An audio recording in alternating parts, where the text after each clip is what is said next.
Hello everyone, welcome you all. जैसा कि आपको पता है कि हमने क्लास 11th जो है उसको पूरा का पूरा फिनिश कर दिया है। लास्ट वाला जो हमारा लेक्चर था उसमें हमने बायोमोलिक्यूल्स जो है उसको फिनिश कर दिया है और हमारा 11th का पोर्शन पूरा कंप्लीट हो चुका है। आज से हम स्टार्ट कर रहे हैं हमारे 12th के पोर्शन को, जो कि नीट के सिलेबस में बहुत ज़्यादा इम्पोर्टेंट उसका मतलब उसका वैल्यू बहुत ज़्यादा होता है इन कंपेयर टू 11th।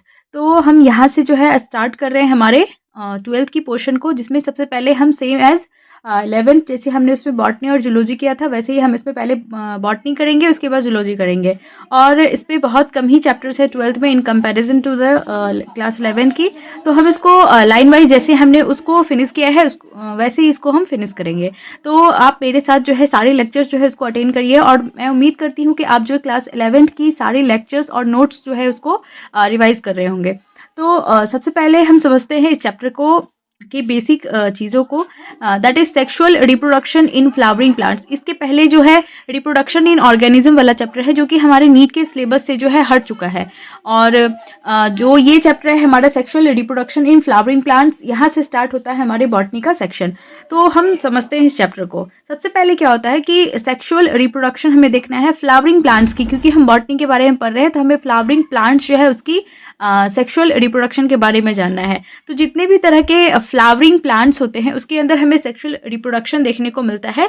और फ्लावर्स जो होता है वो किसका पार्ट होता है, हम समझते हैं कि मतलब कंप्लीट फ्लावर कैसे बनता है। ये पार्ट होता है शूट का, यानी कि सूट अपाइकल मेरिस्टम जो है इसके अंदर मॉडिफिकेशंस होती हैं। ये मॉडिफाई होता है जिससे बनता है फ्लोरल मेरिस्टम, और फ्लोरल मेरिस्टम जो है उससे क्या बनता है, हमारा एक कंप्लीट फ्लावर बनता है। मतलब शूट वाले पोर्शन से ही हमारा बनेगा। सूट वाला पोर्शन यानी कि सूट अपाइकल मेरिस्टम जो है वो मॉडिफाई होगा, फ्लोरल मेरिस्टम बनाएगा और वहां से कंप्लीट फ्लावर बनता है। इसके बाद हम बात कर ले स्ट्रक्चर ऑफ फ्लावर के ऊपर। तो स्ट्रक्चर ऑफ फ्लावर जो है वो बहुत ही बेसिक सा है। इसमें सबसे नीचे की जो इसकी स्टॉक होती है, डंडी जिसको कह ले, उसको हम पेडिसिल कहते हैं या फिर स्टॉक भी कहते हैं।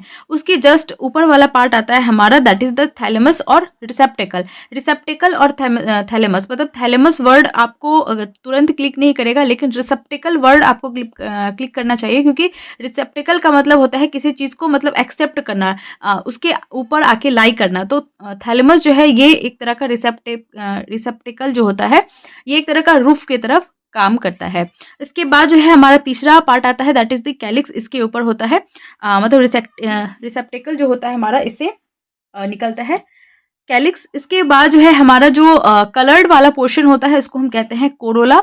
और फिर होता है हमारा जो मतलब सेक्स ऑर्गन होता है मेल एंड फीमेल, वो होता है एंड्रोशियम। यहाँ पे मैं बाइसेक्सुअल फ्लावर की बात कर रही हूँ। तो यहाँ पे जो मेल गैमिट है वो है एंड्रोशियम, यानी कि कंसिस्ट ऑफ ऑल स्टेमेंस, मतलब कंपोज्ड होता है। मतलब एंड्रोशियम तो पूरा का पूरा मतलब कह सकते हैं कि पूरा का पूरा गुच्छा जो होता है, पूरा एक किसी भी चीज़ का बंच कह ले तो वो एंड्रोशियम है यहाँ पे। लेकिन उस एंड्रोशियम के अंदर क्या क्या है, वो स्टेमेंस है। तो बहुत सारे स्टेमेंस मिलके क्या बनाता है, दैट इज द एंड्रोशियम बनाता है। और जो फीमेल सेक्स ऑर्गन है वो है गाइनोशियम, और गाइनोशियम किसका बना हुआ होता है, पिस्टिल यानी कि कार्पल्स का बना होता है। ठीक है, तो ये है हमारा गाइनोशियम जो कि मिडिल में रहेगा, और इसका भी पार्ट मैं आपको बताऊंगी आगे। और ये है androecium, that is the male sex organ, और ये कंसिस्ट करता है सारी स्टेमेंस को। कलर पोर्शन हमारा कोरोला है। इसके बाद लीफ के जैसा स्ट्रक्चर होता है हमारा कैलिक्स, और फिर होता है थैलेमस, रिसेप्टेकल, और सबसे नीचे लगा होता है पेडिसिल या फिर स्टॉक। तो ये नॉर्मल से फ्लावर का एक स्ट्रक्चर है। इसके बाद जो है हम समझते हैं कि एंड्रोशियम और गाइनोशियम जो होता है हमारा, वो एसेंशियल पार्ट है, यानी कि रिप्रोडक्टिव वोल्ड है। रिप्रोडक्टिव वोल्ड को ही हम एसेंशियल वोल्ड कहते हैं, तो ये एसेंशियल है।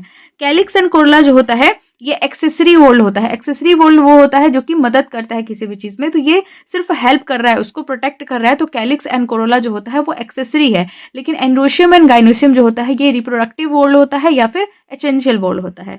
फ्लावर्स जो होता है ये साइट होता है सेक्सुअल रिप्रोडक्शन का।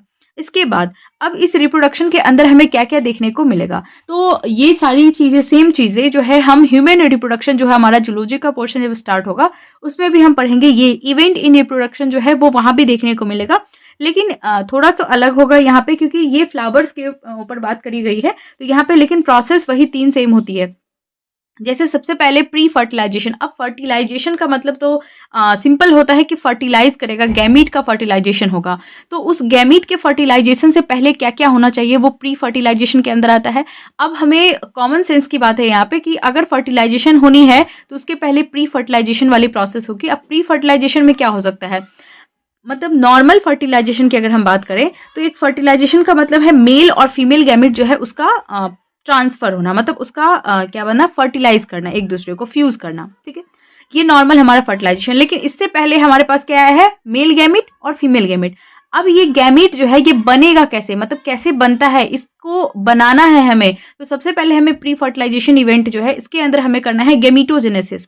गेमिटो और जेनेसिस का वर्ड मैंने आपको बता रखा है ऑलरेडी, जेनेसिस वर्ड लगा है इसका मतलब होता है कि फॉर्मेशन होना, उसका बनना।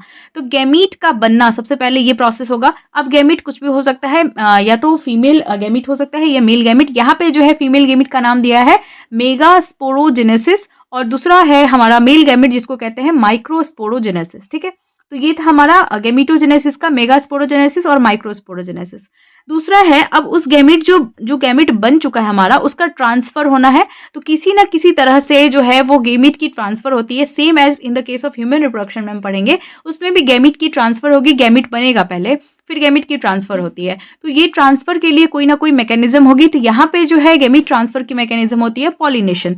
तो पॉलिनेशन के थ्रू जो है यहाँ पे गैमेट की ट्रांसफर होती है। दूसरी जो इसमें इवेंट होती है वो होती है फर्टिलाइजेशन, जिसमें कि वही सिंपल सी चीज़ है कि वहाँ पे फ्यूज करेगा मेल एंड फीमेल गैमेट जो हमारा बन के तैयार है। तीसरा जो होता है, अब जब हमारा जैसे हमने एग्जाम दे दिया, पहले हम उसकी प्रिपरेशन करते हैं। सबसे पहले हमने प्री फर्टिलाइजेशन इवेंट वो होता है जहाँ पे हम प्रिपरेशन कर रहे होते हैं। फर्टिलाइजेशन वो इवेंट होता है जहाँ पे हम एग्जाम दे रहे हैं। अब एग्जाम के बाद वाला जो प्रोसेस होता है वो हमारा रिजल्ट होता है। वो रिजल्ट जो होता है वो पोस्ट फर्टिलाइजेशन इवेंट होगा। अब उससे क्या क्या रिजल्ट हमें मिलेगा, वो हो सकता है हमारा पहले सीड बनेगा, उसके बाद फ्रूट बनेगा, फ्लावर बनेगा और इंडोस्पर्म बनेगा। तो ये चारों चीजें जो है हमारी, ये पोस्ट फर्टिलाइजेशन जो है इसके अंदर आती है। मतलब अब फर्टिलाइजेशन हो चुका है हमारा, तो पोस्ट फर्टिलाइजेशन के अंदर ये सारी चीजें आती है।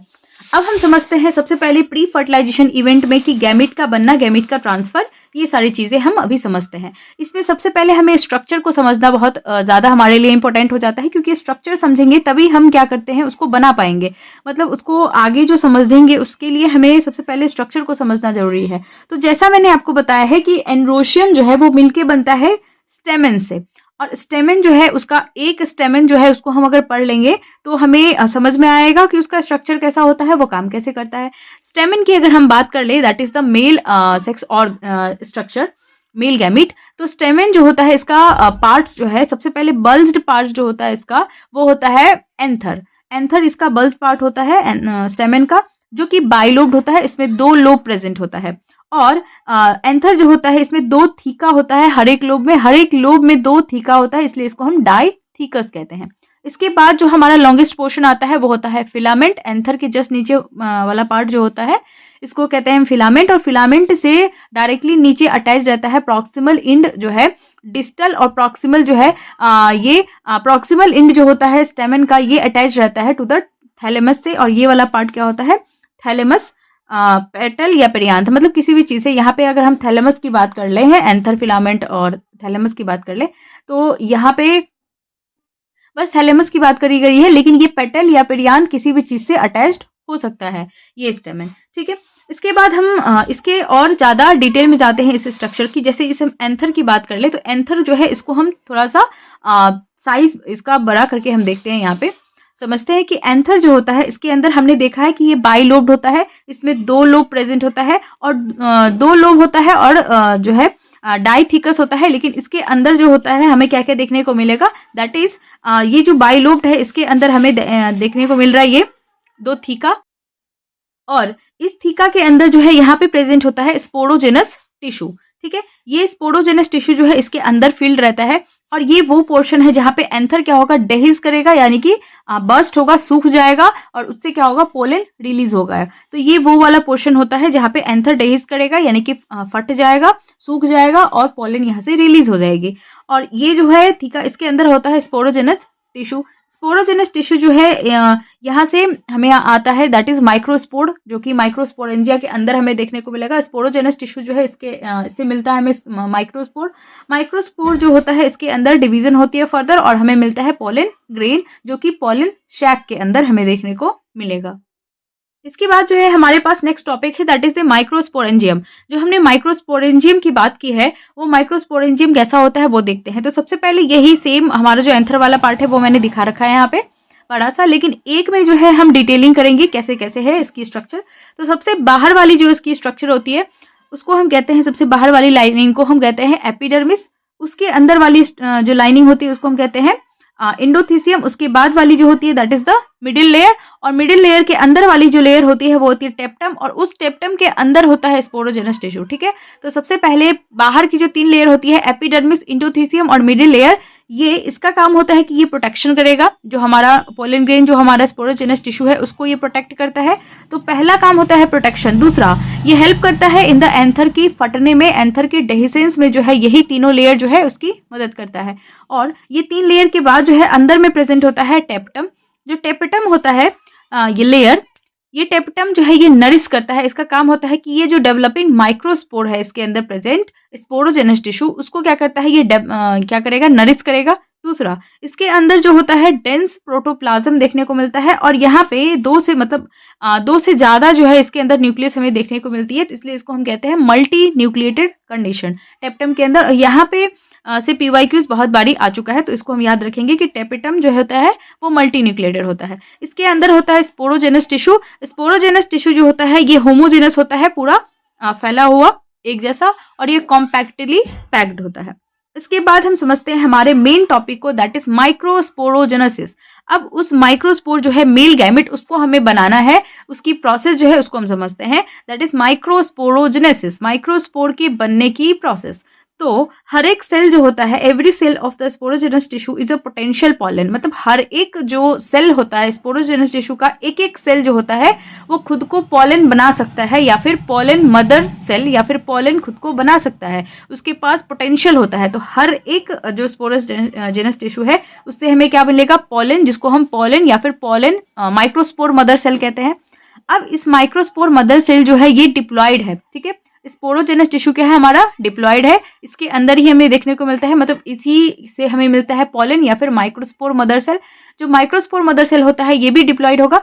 इसके अंदर क्या होता है, म्योसिस होगा, म्योसिस होने से हमें मिलेगा माइक्रोस्पोर। तो माइक्रोस्पोर मदर सेल से हमें मिला माइक्रोस्पोर जो कि हैप्लॉइड होगा, क्योंकि यहाँ पे रिडक्शनल डिवीजन यानी कि म्योसिस हुई है, तो यहाँ पे इसकी जो प्लॉइडी है वो कम हो जाएगी।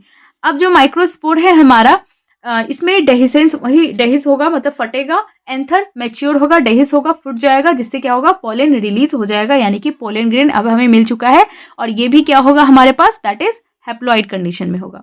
इसके बाद अब इस स्ट्रक्चर को हम समझते हैं आगे। अब एक पोलन की स्ट्रक्चर जो है उसको हम डिटेल में समझते हैं। जो एक पोलन की स्ट्रक्चर होती है इसमें सबसे पहले इसमें लेयरिंग जो होती है वो एंटाइन और एक्साइन की तरह लेयरिंग होती है।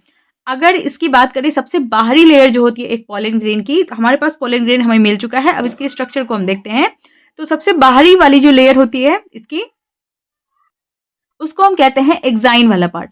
एक्साइन जो होता है ये सबसे बाहर वाला पार्ट है, और ये नॉन कंटिन्यूस होता है। क्यों नॉन कंटिन्यूस होता है वो हम समझते हैं अभी। जो एक्साइन होता है ये बनता है स्पोरोपोलानिन का, और ये सबसे ज्यादा जो रेसिस्टेंट कह ले या सबसे ज्यादा मजबूत, इतना ज्यादा हार्ड होता है कि इसको कोई भी केमिकल जो है वो डिग्रेड नहीं कर सकता है, इसको डिस्ट्रॉय नहीं कर सकता है, इतना ज्यादा हार्ड ये मतलब ये होता है स्पोरोपोलानिन। स्पोरोपोलानिन एक तरह का ऑर्गेनिक कंपाउंड है, तो ये इसको कोई भी जो केमिकल है वो डिस्ट्रॉय नहीं कर सकता है। No organic compound can destroy. तो स्पोरोपोलानिन जो है इसका बनेगा एक्साइन। अब एक्साइन अगर स्पोरोपोलानिन का बनेगा तो क्या होगा, जो हमारा पोलन ग्रेन अंदर बन रहा है वो बाहर डिफ्यूज कैसे होगा, कैसे निकलेगा। तो इसीलिए एक्साइन जो है वहां पे नॉन कंटिन्यूअस जो है उसका स्ट्रक्चर देखने को मिलता है। नॉन कंटिन्यूअस मतलब बीच बीच में क्या होता है, गैप हमें देखने को मिलता है। यहाँ पे ये मैंने गैप दिखा रखा है यहाँ पे। तो एक्साइन के पास जो होता है गैप देखने को मिलता है, जहां पे स्पोरोपोलानिन मतलब एब्सेंट होती है। एब्सेंट होगी तभी क्या होगा कि वहां पे एब्सेंट होने की वजह से ही वहां से पोलन क्या होता है, रिलीज हो पाता है बाद में। तो जर्म पोर जो होता है ये सिर्फ और सिर्फ हमें एक्साइन के केस में देखने को मिलता है। इंटाइन जो होता है वहां पे कोई भी जर्म पोर नहीं देखने को मिलेगा। जो इंटाइन होता है ये कंटिन्यूस होता है, पूरा एक जैसा रहेगा। और यहाँ पे ये बनता है, इंटाइन बनता है सेलुलोज और पैक्टोज जो है इन दोनों से मिलकर बनता है। और एक्साइन हमारा किससे बना था, स्पोरोपोलानिन से। इसके अंदर प्रेजेंट होता है that is the cell membrane वाला पार्ट, और ये जो पोलन है हमारा, ये डिवाइडेड होता है वेजिटेटिव और जेनरेटिव सेल में। एक बड़ा सा जो सेल होता है वो होता है वेजिटेटिव सेल, और नीचे एक छोटा सा सेल होता है जिसको कहते हैं हम जेनरेटिव सेल। जो वेजिटेटिव सेल होती है, इसके अंदर की जो न्यूक्लियस होती है वो इररेगुलर शेप्ड की न्यूक्लियस होती है प्रेजेंट इसके अंदर, और जो जेनरेटिव सेल होता है छोटा वाला, उसको जेनरेटिव सेल कहते हैं, और यहाँ पे स्पिंडल शेप्ड की न्यूक्लियस हमें देखने को मिलती है। ठीक है, तो जेनरेटिव सेल के अंदर ये हमें देखने को मिलेगा। अब क्या होता है कि 60% जो एंजियोस्पर्म होता है, यहाँ पे जो पॉलन रिलीज होता है वो 2 सेल्ड स्टेज पे होता है, और रिमेनिंग 40% जो होता है उसमें 3 सेल्ड स्टेज हमें देखने को मिलता है। जो 60% जो एंजियोस्पर्म होता है उसमें 2 सेल स्टेज पे ही हमें पॉलन क्या होगा, रिलीज हो जाता है, लेकिन तीसरा सेल स्टेज जो होता है ये 40% रिमेनिंग जो है एंजियोस्पर्म उसके केस में देखने को मिलता है। और ये बात आपको नेक्स्ट क्लास में समझ में आएगा कि मैं आपको 60% और 40% वाला केस क्यों बता रही हूँ। ठीक है, तो जो जेनरेटिव सेल होता है इसके अंदर माइटोसिस होगा, और माइटोसिस से क्या बनता है, मेल गैमेट बनता है। तो इस प्रोसेस जो है इसको भी हम नेक्स्ट क्लास में जो है समझेंगे। तो यहाँ तक आपको जो है माइक्रोस्पोरोजेनेसिस वाला प्रोसेस और ये पॉलन ग्रेन वाला का स्ट्रक्चर आपको समझ में आया होगा। इसके बाद जो है हम और इसके आगे और बात करेंगे। तो आई होप कि लेक्चर आपको समझ में आया है। नोट्स के लिए आप इंस्टाग्राम, टेलीग्राम कहीं पे भी जुड़ सकते हैं, आपको मिल जाएगा। और तब तक के लिए stay tuned, stay healthy and thank you.